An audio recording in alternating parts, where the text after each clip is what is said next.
시카고 팡세 시간입니다. 고등학교 때부터 주일학교 교사 생활을 했습니다. 물론 작은 교회였으니까 가능하죠. 대학생들은 꽤 유능한 교사가 되어 있었습니다. 주일학교 교사입니다. 예배 시간에 설교도 있지만은 동화 부분이 있습니다. 종종 그 동화 부분을 제가 맡았습니다. 인기를 가졌습니다. 아이들이 많이 울었습니다. 성냥팔이 소녀 혹은 프랑다스의 개, 이때가 소개되는 레퍼토리 중에 하나입니다. 그 중에 또 빠질 수 없는 것이 있습니다. 톨스토이 동화, 하나님은 아신다. 하나님은 아신다의 그 내용은 이겁니다. 엑스노프라는 젊은이가 있었는데 예수를 잘 믿는 사람입니다.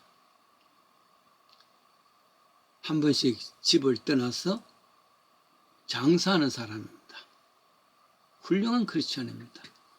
어느 날 또 이제 마차에 많은 짐을 싣고 시골로 장사로 떠날 때에 어머니가 이야기합니다.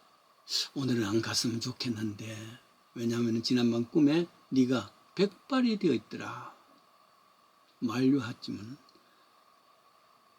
엑시노프는 엄마 걱정 마세요 하고 출발합니다. 어느 날 하룻밤을 자고 아마도 시골에 있는 그런 곳이죠. 그리고 새벽에 일찍 일어나서 이제 묵었던 여관을 떠나서 다른 곳을 이제 갑니다. 동쪽에서는 태양이 푹 떠오르고 마차에 앉아서 가는 길을 향해서 갈 때 성경을 읽습니다. 그런데 멀리서 마차 소리가 막 납니다. 마차 소리가 말발굽 소리가 난단 말이죠. 아마도 기마병들의 훈련인가 보다 생각했는데 갑자기 그 기마병들이 이 엑스노프의 마차를 둘러싼단 말이죠. 쓰라. 정지시켜놓고 난 뒤에 그 다음에 마차를 조사합니다. 불행하게도 마차 속에 피 묻은 칼이 나왔단 말이에요. 지난밤에 묵었던 여관에 큰 부자 상인이 있었고, 그것을 안 도둑들이 이 부자 상인을 죽이고, 그리고는 돈을 빼서 달아나 버리고, 그 칼은 던져버렸는데 그것이 바로 불행하게도 엑시노프의 마차에 실려 있단 말이죠. 꼼짝없이 잡혀갔습니다. 아무리 이야기해도 아닙니다. 억울한 판결 끝에 저 시베리아 여행에 갔습니다. 일생을 노역으로 보내야 했습니다. 그 기간이 26년이었습니다. 홀로 계실 어머니를 생각하면 미칠 지경이지만 이 기막힌 억울한 분노 해결할 길이 없습니다. 26년을 보내고 노인이 되었습니다. 그 즈음에 감옥에 들어온 새로운 죄수가 있었습니다. 세미오니치라는 죄수입니다. 어느 날 엑스노프가 담장가에서 햇빛을 쬐고 있는데 누군가가 담장을 파고 있는 것이 목격되어졌습니다. 타러 가려는 것을 아닙니다. 보니 바로 근래 왔던 이 세미오니치입니다. 여보, 이러면 안 돼. 우리는 다 죄수들이야. 타러 가면 안 돼. 깜짝 놀랐던 이 세미오치는 이 사람 우리 여기 있다가는 다 죽어. 끝내. 그러니까 같이 탈출하자. 그렇게 했습니다. 그러나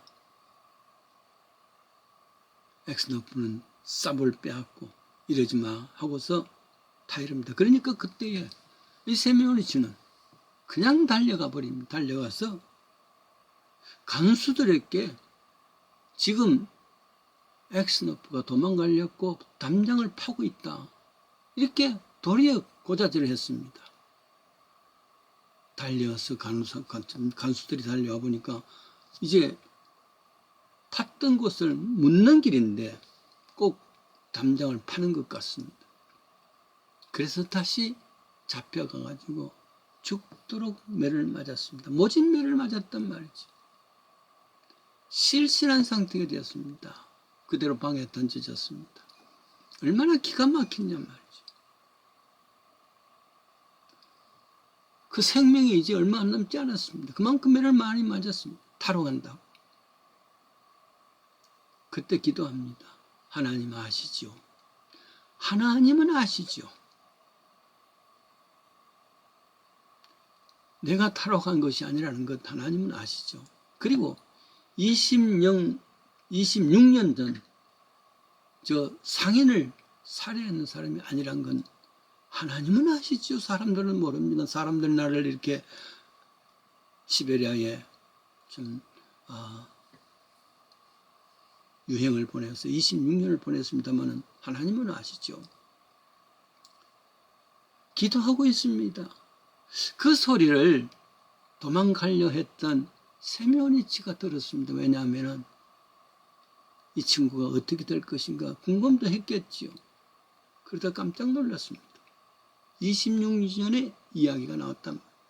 실제로 26년 전에 상인을 살해한 사람은 바로 세미오니치 자신이었단 말이에요. 생각해 보니까 자기 자신 때문에 이 엑스노프는 26년 동안 이와 같은 고생을 하고 지금도 이와 같이 심하게 매질당하는 것은 다 자기 때문이나 양심의 가책 때문에 견딜 수가 없습니다. 울면서 뛰쳐나갔어. 간수들에게 내가 다 그랬습니다. 모든 것이 내가 그랬습니다. 하나님은 아십니다. 간수와 함께 감방으로 돌려왔습니다. 엑스노프는 마지막 호흡으로 숨을 거두는 중이었습니다. 그때 하늘 가는 밝은 길이 내 앞에 있으니 찬송가 들려지는 소리가 나옵니다. 이게 약간의 각색을 해서 제가 날 알려주는 그런 동화 중에 하나였죠. 그렇습니다. 하나님은 아십니다 하는 이 믿음 하나만 갖고 세상을 산다면 세상은 훨씬 평화롭고 조용할 수가 있고 또 이 땅에서 거룩한 성교로서 당당하게 살아갈 수 있는 겁니다. 교회만이 아니고 사회는 끊임없이 이런 참 뉴스들이 나옵니다. 누가 이랬대, 아니야, 아무개 그랬대. 말 많은 세상들입니다. 소문도 만들어냅니다. 루머도 만들어냅니다. 그러나 이 루머가 장난삼아 만들어냈다 할지라도 당사자는 온통 상처가 되는 겁니다. 이럴 때에 그걸 변명하고 있어. 그렇지 않다. 네가 그랬다. 이런 이야기를 한다 보면 또 끊임없는 어려움 당합니다. 이럴 때에 하나님은 아십니다. 이런 마음으로 살아갈 수 있다 그러면은 하나님은 우리의 모든 생각까지 아십니다. 이사야서 66장 18절의 말씀입니다. 시편 139편입니다. 여호와여 나를 감찰하시고 나를 아셨나이다. 나의 길과 눕는 것을 감찰하시며 나의 모든 행위를 익히 아시오니 하나님 다 아신다는 말. 그렇습니다. 하나님은 다 아십니다. 그럼에도 불구하고 이것이 나의 믿음이 되었을 때 최고의 믿음이 될 수 있을 줄 압니다. 그렇습니다. 선지자 사무엘 마지막 은퇴 때입니다. 사무엘상 12장의 내용이죠. 고별 설교입니다. 고별 설교는 나는 늙었고 그리고 머리도 휘어졌다. 내가 어려서부터 너희 앞에서 출입했지 않느냐. 그동안 내가 누구의 소를 탐했느냐. 뇌물을 취했느냐. 하나님은 아신단 말이죠. 실제 당시 사무엘의 힘은 얼마든지 치부할 수 있고 얼마든지 백성들을 억압할 수 있고 권세도 있었습니다. 그러나 그 억울한 사람이 없습니다. 정권욕도 명예욕도 물욕도 없다. 이건 하나님은 아신다 그 말입니다. 제가 이 말씀을 기억하면서 내가 은퇴할 때에 이 말씀을 본문으로 삼아야 되겠다 했었는데 교회의 어려운 문제들 때문에 그렇지는 못했습니다.